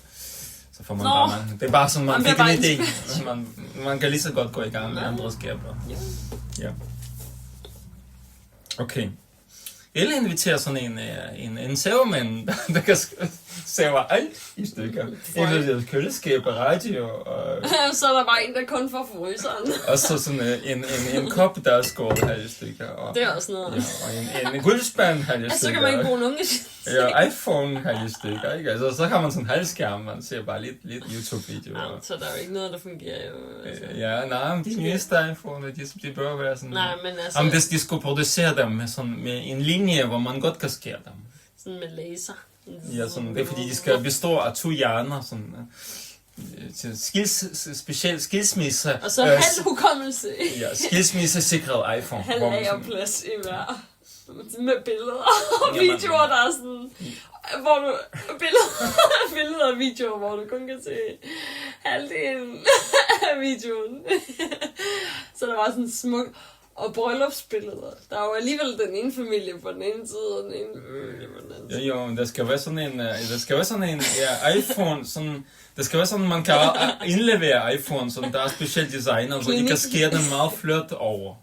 Og så får man sådan en firkantet iPhone. Meget fint. Sådan bør fungere på et eller andet spændende måde. Ja, okay. Og det er sjovt, fordi så den ene har tastaturet, og den... Jeg kan godt høre sengetiden hjemme også. Og ja, vi har stadigvæk midt i det siderne. Så bare den side. Så. Med lidt jokes og humor, så går det. Ja, så går der nok en time tid. Vi advarer publikum. Der kan godt blive en time. Ja. Sagde du ikke lige, vi var på vej i seng? Jeg fortæller virkelig en risiscene, men det er joke. Det er joke med den ene time. Jo, men også det håber jeg da næsten. Vi kværner os igennem tiden. Vi hygger os, ja. Vi kværner os. Ja, vi hygger os. Det er meget dansk at sige. Nu hygger vi os. Kan du huske det? Har du ikke hørt det? Nu hygger vi. Ja, okay. Jeps. Jeg vidste det. Fyld og skumgummi og lænestol, og dertilhørende lænestol, og stikkerne skumgummi ud, og fyldt, og Ja, du ved den slags ting, ja. Jeg vidste helt ærligt ikke, hvordan vi skulle kunne dele de fleste af vores ting. For de tilhørte ikke mig, og de tilhørte ikke James. De tilhørte den flygtige enhed os. Som var, så I kan lige så godt smide alt ud. Så var så meget mere end summen af det stile. Det gik op i en højere en. Hvor ville jeg dog ønske, at jeg kunne finde det forsvundne os. Hvis bare jeg kunne opspore det og lukke det tilbage med løfter om alle disse vidunderlige ejendele. Altså, hvis han gik, så ved jeg ikke, om det var så godt. Altså.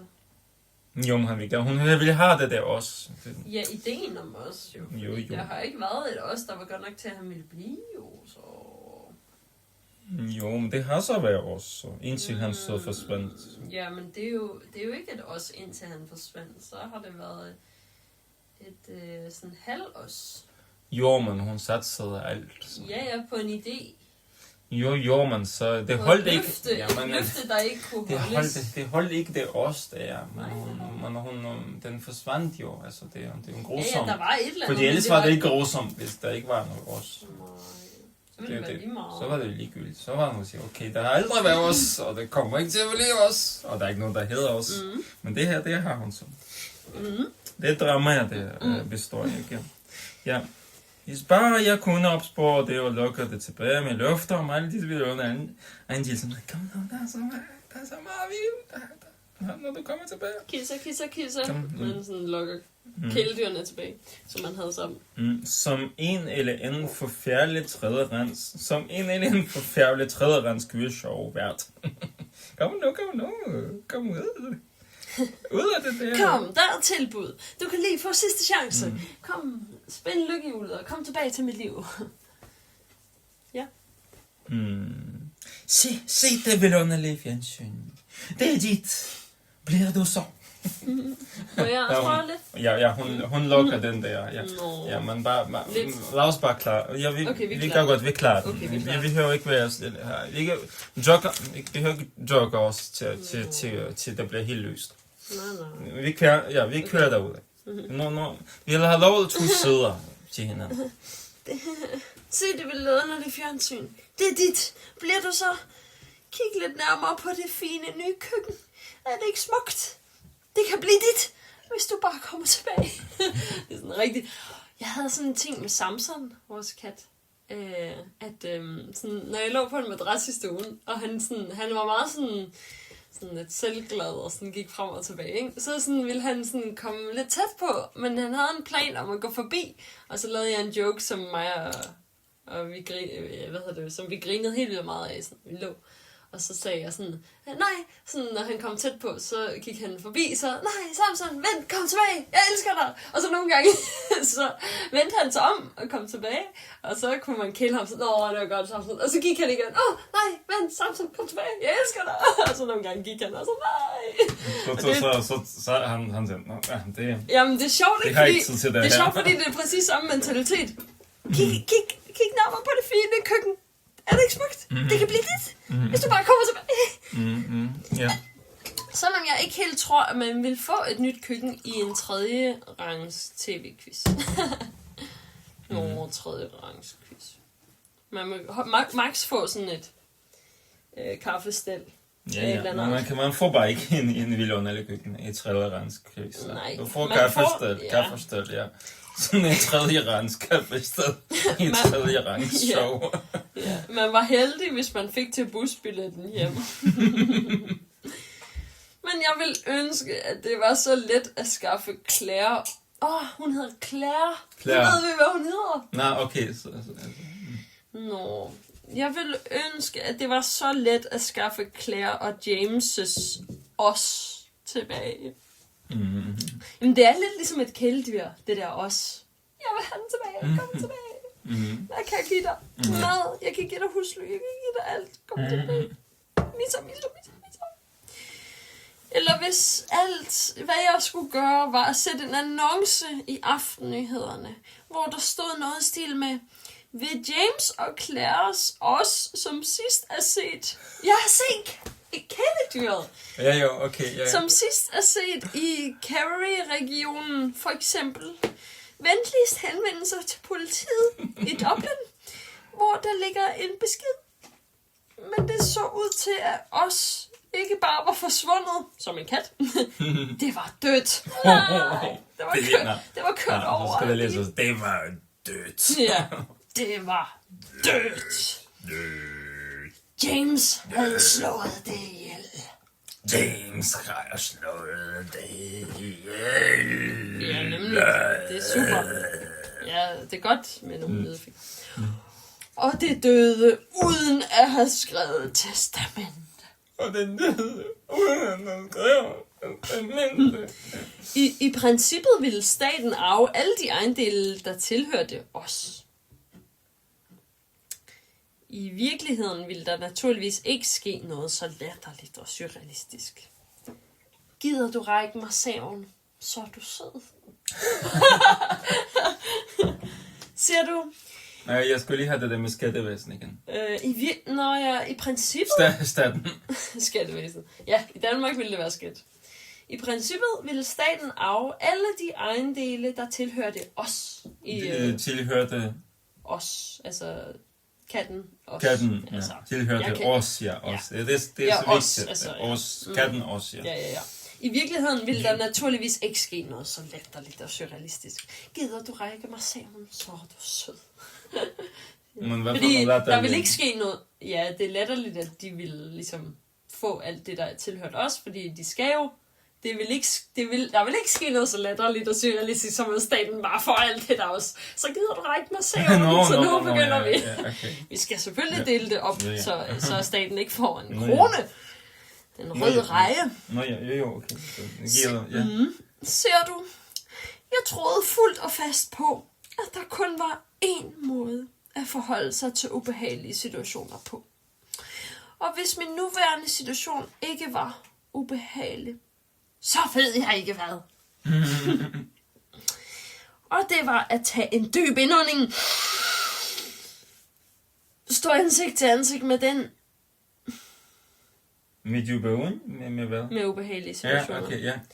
Se den ind i øjnene. Der står, i stedet for nedstiger, så står der nidstiger med i. Nidstiger den! Det er sådan, jeg forestiller mig, at det er en nedstirring med sådan en pivled. Nedstiger den, og vise den, hvem der bestemte. Gribe fat om ondets rod, så at sige. Altså det der med, det var det der henrettelsessituationen. Ja. Sluge den bitre pille, om du vil. Hvis nogen spurgte mig om råd med hensyn til, hvordan de skulle forholde sig til noget, de frygtede, så var det lige præcis det, jeg ville fortælle dem, at de skulle gøre. Altså sluge den bitre pille og sådan sætte til andet. Ja. Det er noget, jeg tror fuldt og fast på. Og det kan måske være, at jeg en dag følger mit eget råd og rent faktisk gør det. Så kan du læse det sidste. Ja. Der er lige sådan der. Ja. Ja, du kan få den afrundende. Ja, okay. Ja, det der. Halløjse. Det kan være, at jeg følger mit eget råd og faktisk gør det. Så står der et eller andet, ser du. Ja. Ja. Du får den sidste kommentar. Ja. Det er noget, jeg tror fuldt og fast på. Og det kan måske være, at jeg en dag følger mit eget råd og rent faktisk gør det. Se du, selvfølgelig jeg virkelig mente, at det var det bedste måde at håndtere vemmelige situationer på. Så havde jeg aldrig selv.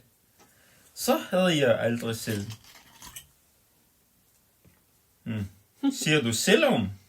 Nå.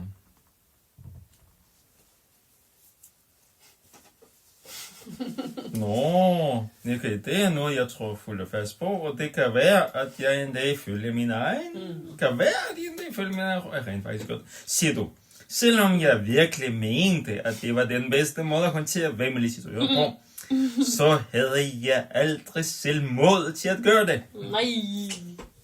Jeg var med verdensmester i at undgå ubehag. Det er jo måske det, at det hele handler om i virkeligheden jo. Det er måske derfor, vi læser bogen. Men nu skal du ikke give for mange... vi skal ikke ud i offentlig vært. Nej, ikke på den måde. Jeg snakker om bogen. Nej, jeg snakker om, at vi læser det, fordi vi for at undgå ubehag. Nej, det ved jeg ikke noget om.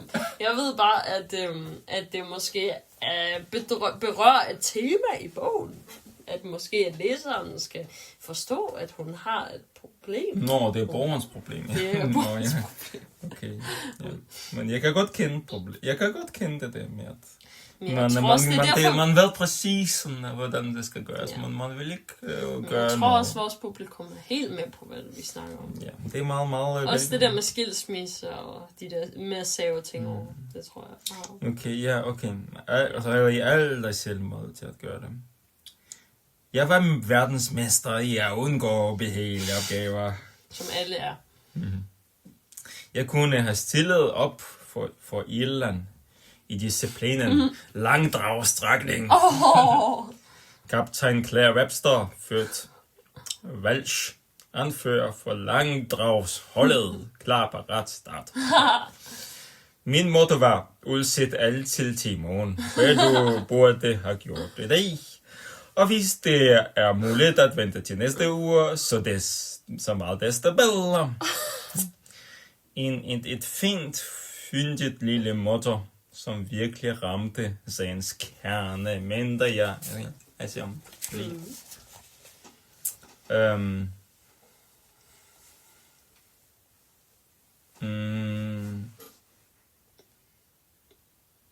Okay, lige det sidste.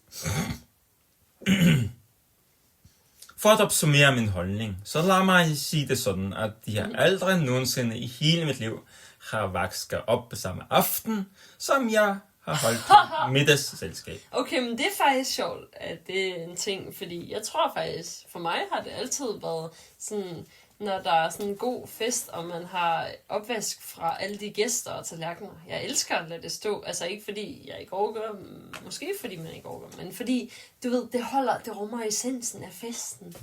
Man vil ikke pynte ned fra jul og fra nytår, fordi det er sådan, det er festen. Det var pynten. Jeg lover det altid. Okay, jeg ved godt. Det er bare lige sådan. Ja. Lige. Jeg lover vi nærmer os en afrunding, for at tro på det. Ja. Jeg lover det. Vi vil også gerne interessant. Enten så viser det der tidstagning på podcasten. Enten viser det, at det er lidt over en time, eller lidt over 2 timer. Jeg ved det ikke. Men vi rammer måske lige midten halvanden. Tror du det? Altså, jeg tror, det er lidt over en time. Jeg tror, det er højst sandsynligt over 2 timer. Men det føles som lidt over en time. Men måske er det halvanden. Vi må lige se. Okay, men vi skal lige runde. Det er også okay. Vi lægger det bare ud. Men der er en time forskel mellem... det vil være... Jeg skal sige, hvilken forskel mellem min tidstagning og den jordiske tid. Hvor meget ja, vi må lige se. Den jordiske tid. Og den sådan kognitive tid. Den tænkte tid. Jamen det er også noget med, altså hvis jeg virkelig, hvis jeg lige spiller noget meget interessant, sådan, og lærer noget på klaver, så føles det, okay, ja, det føles som kvarter, men det er så gået halvanden time. Ja. Okay, jo. Det var et meget langstrukket kvarter. Ja. Men det er fordi tiden er jeg nu ender til i noget inspireret noget, ja. Jeps. Motto. Jeg lover mesterskabet i lang trav. Vi er også mestre i at trække det her ud. Ja, som jeg har holdt middagsselskab, ja. samme aften. Det har hun så ikke Okay, vasket. det har hun ikke gjort. Jeg lovede altid mig selv, at jeg ville gøre det. Det er rejsesfuldt at vågne op med tømmermænd til beskidte tallerkener og i et køkken, der ligner et slagmark. Nå, det er simpelthen det værste. Jeg vil sådan, I beg to differ. Altså, der vil jeg faktisk sige, at der har jeg en helt anden holdning. Det kan jeg slet ikke sætte mig ind i. Men du ved, hvordan det er. Nej, jeg ved ikke, hvordan det er. Slutten. Ja, nej, men godt, men jeg tager det også afslappet. Ikke? Men der er folk, der har det. Det er også jo. Og de skal også repræsenteres. Ja. Det er også jo. Jeps, men hun er sådan, hun har det frygteligt, men hun har ikke aldrig gjort noget med det. Ja. Så vi er enige, at hun er enig med os, at vi gør det ikke. Men vi har det på en anden måde. Ja. Jeg har det heller ikke sådan, at det skal. Jeg synes, det er meget charmerende, at fest er fest, og det er også fint, at man kan se, at der har været fest, fordi jeg tror, det vil skræmme mig lidt over. Altså, hvad er det nu overhovedet i går? Altså, er det noget, jeg drømte, eller altså, er festen sådan helt, sådan meget, meget forbi? Det er jo også en del af, sådan, det er som om, at festen lever lidt videre i sådan, det er lidt minderne fra festen, og hvad man har taget frem af sjove ting, og sådan. Ja. Så kan man gå og hygge sig med det er rejsesfuldt at vågne op med tømmermænd til beskidte tallerkener og et køkken, der ligner en slagmark. Altså bare det der beskidte tallerkener og køkken, der ligner slagmark. Altså sådan, ja. Fordi det ligner en slagmark, så er det dødsen. Så. Men du ved, hvordan det er. Ja. Det ved vi så. Ja. Folket ved det. Ja, slutningen på aften kom, og bordet var dækket af halvfulde tallerkener med indbagt Alaska-laks, som jeg mere eller mindre havde overladt. Altså indbagt Alaska, halvfulde, og bordet var dækket med halvfulde. Slutningen på aften kom, og bordet var dækket af halvfulde tallerkener med indbagt laks, Alaska-laks, som jeg mere eller mindre havde overladt til sig selv. Altså at passe sig selv. Ja. Hun havde ikke nusset for det og sådan pakket det ind og sat det i køleskab. Det stod bare på bordet. Helt mere eller mindre efterladt. Nu må jeg have lov til at sige til mit forsvar, at indtil dette tidspunkt er jeg normalt en udsøgt værtinde, som danser rundt og værter mine gæster op og ligger i fast rutefart med tallerkener, fade og bestik til og fra køkkenet. Det er da meget fint. Altså. Som om jeg er på et transportbånd. Men min fornemmelse for værtindeværdigheden mindskes i direkte proportion med, hvor mange glas vin jeg har drukket. Så når det er tid til dessert og kaffe, er jeg som regel alt for afslappet. Okay, så alt for fuld. Hvis du insisterer på at kalde en spille for en spade. Det er lidt sødt. Alt slappet. Okay, jeg er fuld. Hvis du insisterer, at jeg skal kalde spade for en spade. Hvis jeg skal være ærlig over for dig, min læser. Og føler ikke længere nogen trang til at rydde af bordet. Hvis bordet var kollapset under vægten og ikke afryddet af service, kollapset under vægten, så ville jeg bare have grinet. Eller hvad hvis du var kollapset under vægten, at hun kastede sig fuld over bordet? Hvad vil hun så sige? Ja. Så hvad så havde hun ikke fortrukket en mine? Så ville jeg bare have grinet. Det ville hun sikkert også, hvis hun selv var faldet over bordet. Altså. Fordi bordet kan jo ikke kollapse under vægten af det. Det kan jo ikke lade sig gøre. Så skulle hun servere verdens største pizza eller et eller andet, der er sådan kollapser i forvejen. Jo. Jamen, overdrivelse. Jo, men vi må finde de sidste guldkorn. Hold ud, men altså, tænk også på dem, der lytter med. Jeg tænker på dem. Jeg skal også bare lige... Jeps. Jeg er altså straks. Jeg underholder publikum. Det er godt, jeg kommer.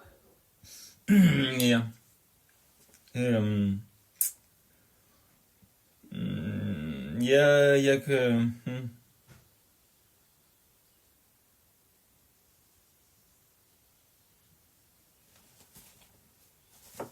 Ja, men mens vi lige venter på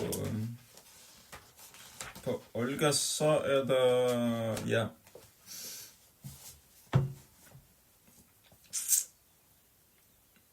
Ja, så... Ja, det er lige sådan lige... Man kan høre lidt fugle, det er ved at blive lyst, og vi har lørdag i morgen. Og lige lidt te.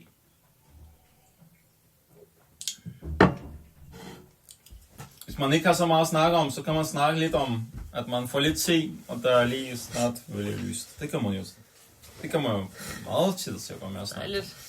Og så går tiden jo hurtigere, og nu er jeg allerede tilbage. Jo, det er fordi, det skal læses lige. Vi skal lige runde en god dag. Vi er fuld koncentration. Ja, vi er ved at ramme klokken. Jeps. Ramme punktet. Ramme. Daggry, ja, vi er ved ja. Jeps. Ja. Hvis mine gæster ville have et renbord, er jeg bange for, at de måtte klare det selv. Nå. De vidste, hvor køkken lå. Nå. Hvad ventede de på? En guldrandet invitation? til tallerkenerne. Her er en guldrandet invitation til at tage din tallerken om til køkkenvasken. Tak. Midt på bordet. Venligst dronningen af England. Midt på bordet står der altid en fuldstændig uberørt skålfrugt. Jeg mener, hvad er problemet? Frugt er dejligt. Frugt er dejligt. Jeg købte altid frugt. Og der var aldrig nogen, der spiste. Nå, det ville du have gjort, ikke? Vi ville have spist det. Kommer an på, hvilken frugt hun køber. Frugt er dejligt. Der er et eller andet med, at der må være... Hvis andre ikke spiser det, så vil jeg nok heller ikke have spist det. Sådan, der er ikke nogen, der rører ved den? Okay. Så skal man nok holde det. Så tænker man, altså, det er nok slet ikke ægte. Det er slet ikke frugt. Ja, det er bare en plastikfrugt. Ja, det har ikke noget. Eller glasvindruer.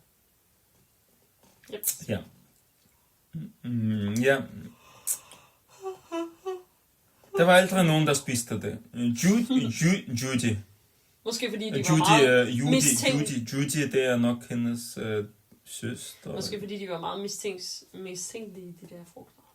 Ja, Judy kaldte det for protestant dessert.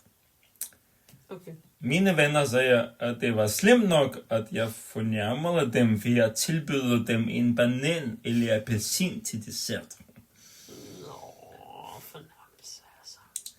Deres idé om en ordentlig... de forventede sådan en flødeskumskage og... Deres idé om en ordentlig dessert. Nej, vent. Deres eneste idé om en dessert var noget, der var ved at eksplodere flere umættede fedtsyre og sukker og flødeskum og alkohol, og ikke videre kolesterol. Okay, så det var det. Ja, det var det, de havde forestillet sig. Flødeskum. Den slags desserter, hvor ens arterie blev et par centimeter smalle og bare ved synet. Jeg var overbevist om, at de havde udviklet sådan holdninger i deres underprivilegerede barndom. De var sikkert blevet tvunget til at spise frugtgrød med vaniljecreme. Det lyder ellers lækkert. Efter alle middagsmåltider. Alle middagsmåltider. I cirka 20. Okay, den kan jeg måske ikke. Det kan jeg godt se. Så vil man gerne have noget andet på et tidspunkt. Guderne skal vide. Det er lidt ligesom det der med, hvis man har fået spaghetti med kødsovs hele sit barndom, eller lasagne, så kan man bare ikke lide det. Altså. Man får bare nok af et eller andet specielt ret, når man spiser for meget. Ja. Guderne skal vide, at jeg følte med den. Jeg havde også været i frugtgrødshelvede. Men at forvente, at de selv Guderne skal vide, at jeg følte med dem. Men jeg havde også været i frugtgrødshelvede. Nå, det var derfor, hun har det der fra, fordi hun havde selv været i det. Ellers ville hun ikke have fundet på sådan en frugtgrødstraume. Men at forvente, at de selv skrællede og spiste den førnævnte frugt med kniv. Førnævnte frugt, altså banan. Med kniv og gaffel. svarede til at bede dem om at forsvinde fra mit hjem og aldrig vise sig igen. Altså, hvis man beder dem om at skære den over med en kniv. Nej, hvis man at forvente, at de selv skrællede og spiste dem. Nå. Med kniv og gaffel. Jeg ved ikke, som Ja, dessert. Nej, hvis man siger, det er dessert, ikke? Og så skal de så spise den, ikke? Så svarede til at forsvinde fra mit hjem og aldrig vise sig igen. Hvis man tilbyder dem den der, hvis man giver dem, hvis de skal spise det som dessert, så skal de svare det til, at de skal bare skrive langt væk. Nå, sådan i stedet for bananer.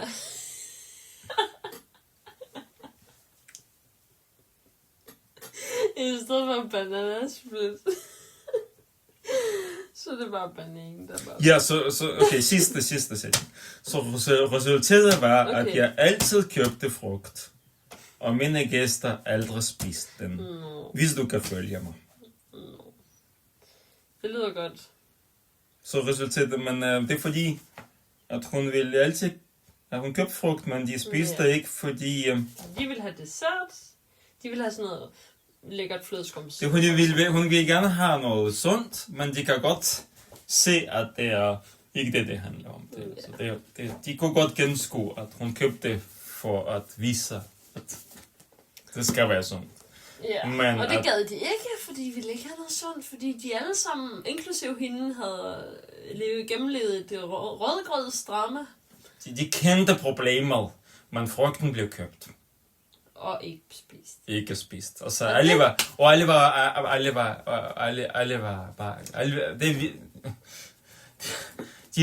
de var rørende om.